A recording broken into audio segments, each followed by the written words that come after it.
Thank you for coming this afternoon.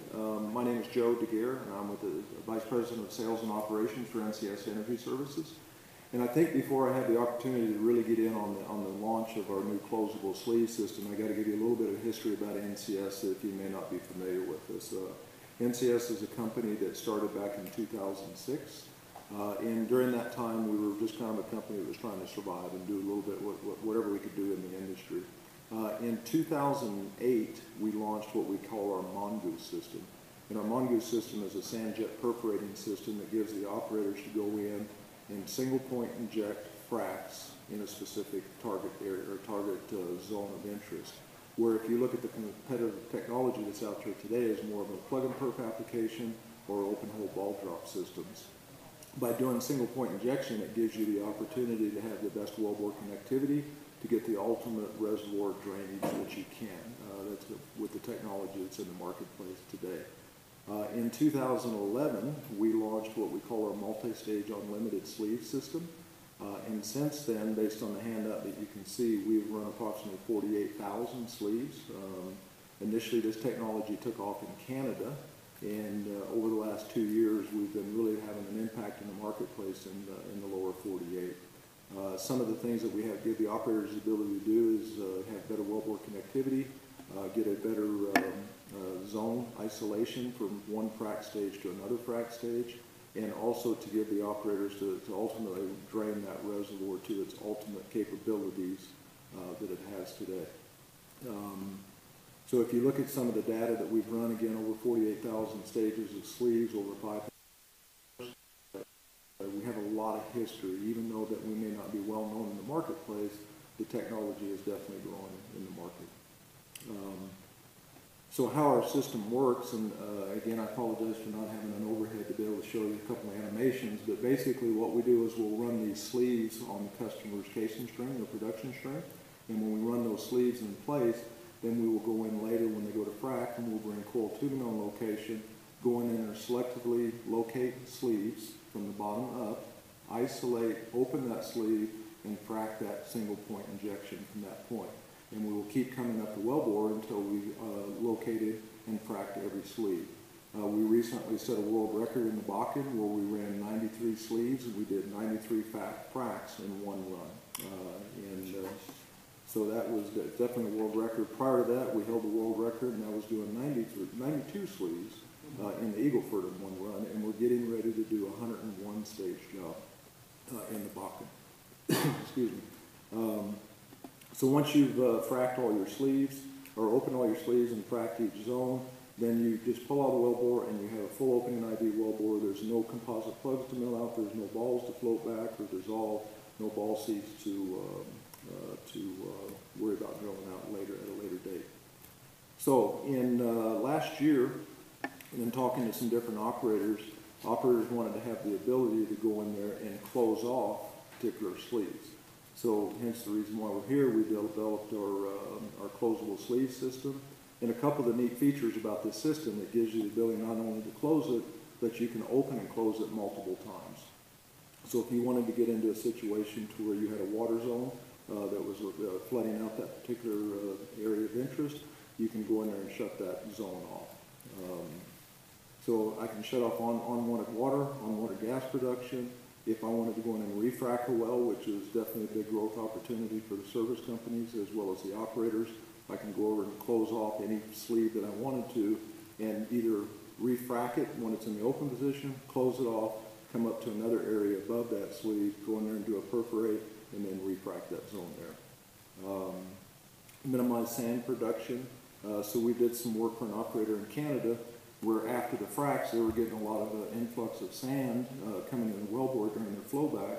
So what we did is we go in there and do a frac, open a sleeve, frac, close that sleeve, and then just coming up and continuing that process until we're completed. Once it's completed, then we'll go back in, open all those sleeves, and this particular operator was producing about 15 tons of sand, and we went from producing 15 tons of sand to 0 sand by going through this process here. The ultimate goal with our system is to help the operators increase the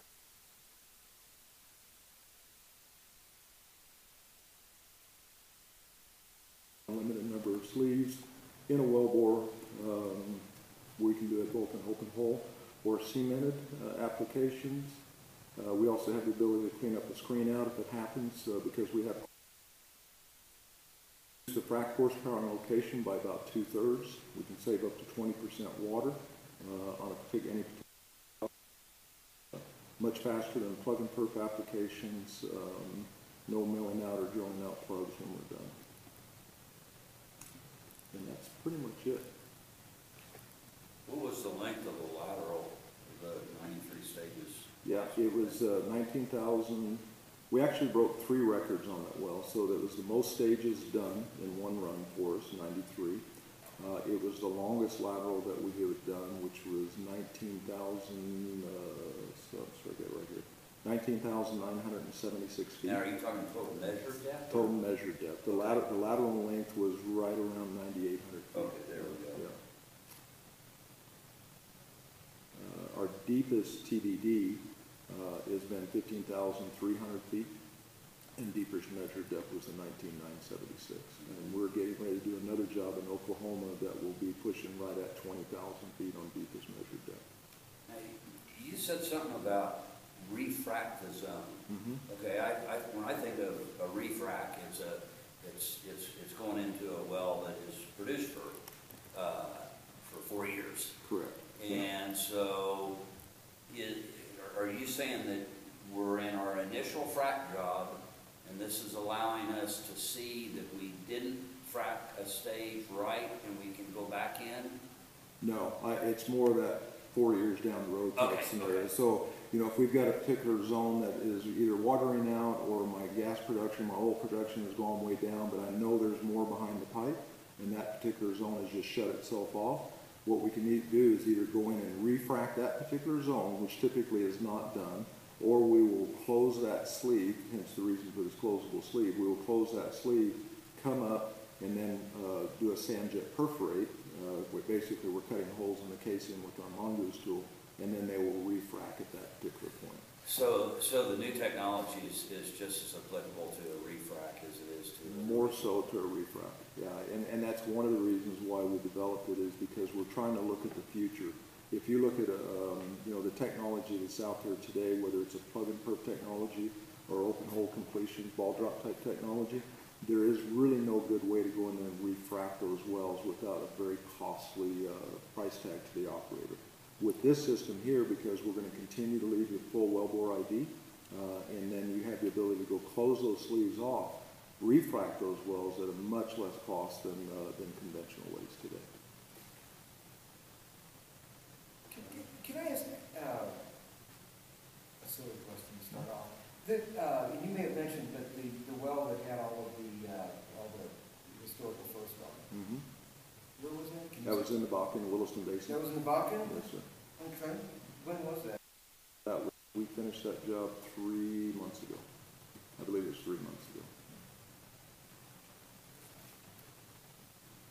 The technology, I'm actually, which is fascinating. However, I'm thinking about kind of the human element, so I think I'm going to ask you a different kind of question. And where the identifying what the problem was, which you touched on, but for how I'd just be interested in hearing you talk about how long you guys were frustrated by the problem that you had before you started thinking about working on the section. And how did the genesis of the idea come by? Well, wait a minute, why don't we try this? Could you talk about that a little bit? Yeah, absolutely. It's a great question, too. You know, frustrated, I don't know if we were frustrated with other technology, because it was accepted technology in the industry. So you accept it for what it's worth. You know, it obviously works to some extent. You know, there's a lot of studies out there, as an example, in a plug and perf application, that if you had 3 sets of clusters in a wellbore, which is basically 3 sets of different holes in a wellbore that you're trying to stimulate and frac out those wellbores, there's a lot of studies that state that you'll have the capability of stimulating anywhere from 1 to 2 of them, but you're never going to get all 3. So as you think about that, you think, well, what's the best way to do this? Well, the best way to do it is if I just do 1 at a time. So now how do I do that by not costing the operator so much money that you price yourself out of the market, so to speak? So we started looking at technology that was on the market. What could we utilize to go in there and do it one at a time that wouldn't be so costly to the end user, the operator. So we looked at a compression set packer, bridge plug, which is what we have. We've made some modifications to it. We looked at equalizing valves, which we have, but we've made modifications to it. We looked at sand jet perforating sub, again, which we have, but we made modifications. So we just took a bunch of existing technology, married it up, and created what we call our single point entry system, our Mongoose / multi-stage unlimited technology. Okay. Very cool. Was there a lot of trial and error involved? Yes, absolutely. Yeah, we actually, the first 6 wells before we came out with our sleeve system that we went out on, we actually, to be honest with you, it was a miserable failure. Worked great in the coal bed methane market, which is where we originally launched it. Okay. But when we got into the oil and gas side, heavier proppants, higher concentrations, and so forth, we were having some issues, if you will. So we took it off the market. We made some tweaks to the tool, and basically what we did is we made the equipment more sand friendly. You know, instead of real tight tolerances, we made everything loose. And you're welcome to come by our booth, and we've got action model tools there that we can show you. And then we put it back out on the market. And when we launched it, we went from doing 8 jobs the first year to about 87, I think it was the second year, to 604 jobs the year after that. And then it's just continued to grow since. I'm curious, how close were you in that period of, well, we got to try something else, to thinking, well, let's just forget the whole thing?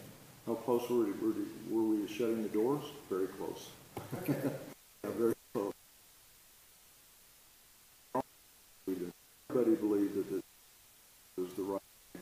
Even talking to the operators, you know, the operators believe that there's no better way to do it. There's no better way to do it. Yeah. Now, with our technology, we marry up with coiled tubing. And by marrying up with coiled tubing, you've got to go in there, run our bottom hole assembly on coiled tubing, go in there and locate the sleeves, as we talked about, and manipulate them to open them, and then you do your frac down the annulus of the coil. So that was another hurdle that we had to get over. There was a lot of operators had, at one time in their life, had an issue with coiled tubing. And then if you talk about now, you're going to frac down the annulus of that coiled tubing, and you're going to put a bunch of proppant down there with a packer down there, and you know, people will look at you and kind of shake your head and think you guys got to be nuts. But now we've done over 5,000 wells, and so those concerns have kind of gone away. And I'm just assuming that there's very much a multidisciplinary approach on all of this. Yes, yeah. We look at every well as an individual project. We don't have anything that's cookie cutter. I mean, there's one operator that's got 9 drilling rigs running, and we follow those 9 drilling rigs down in the Cleveland sand. And basically, if you could almost call their wells cookie cutters. They're the same TVD, same horizontal depth, you know, so on, same mud weight, same formation. But we still look at every well as an individual well. And because this is all we do, for the most part, here at NCS, everything that we do has to be perfect. And, you know, so we're very good at executing once we get on location, because we look at every well as a standalone well. Excellent.